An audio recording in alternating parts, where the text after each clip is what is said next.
আসসালামু আলাইকুম রহমতুল্লাহি ওয়া বারাকাতুহু। আজ আমি আপনাদের সামনে এমন একটি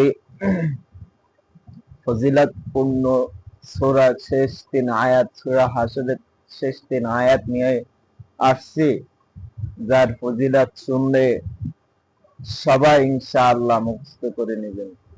সবাই মুখস্থ করার জন্য আগ্রহী হবেন।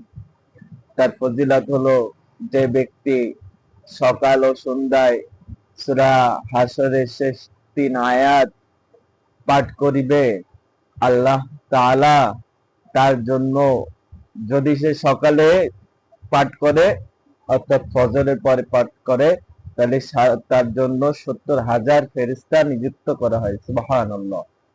এবং ওই 70,000 ফেরেশতা সকাল থেকে সন্ধ্যা পর্যন্ত তার জন্য রহমতের দোয়া করতে থাকে। সুবহানাল্লাহ। এই জন্য আর সন্ধ্যার পর থেকে, যদি সন্ধ্যার পরে মাগরিবের পরে যদি আবার সেই সূরা হাশরের 3 আয়াত পড়ে, তো তার জন্য আবার সন্ধ্যার পরে থেকে 70,000 ফেরেশতা নিযুক্ত করা হয়। সেই 70,000 ফেরেশতা মাগরিবের পর থেকে ফজর পর্যন্ত তার জন্য দোয়া করতে থাকে, রহমতের দোয়া করতে থাকে।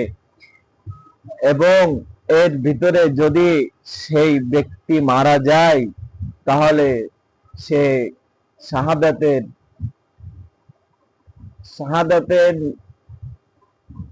মৃত্যু লাভ করবে, শাহাদাতের মৃত্যু লাভ করবে। সুবহানাল্লাহ। কত সুন্দর ফজিলতপূর্ণ এই আয়াত। তো আমরা সকলেই এই আয়াতটি মুখস্থ করে নিব। এই তিন আয়াত।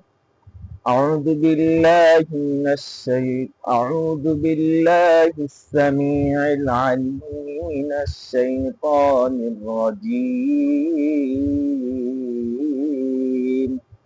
هو الله الذي لا إله إلا هو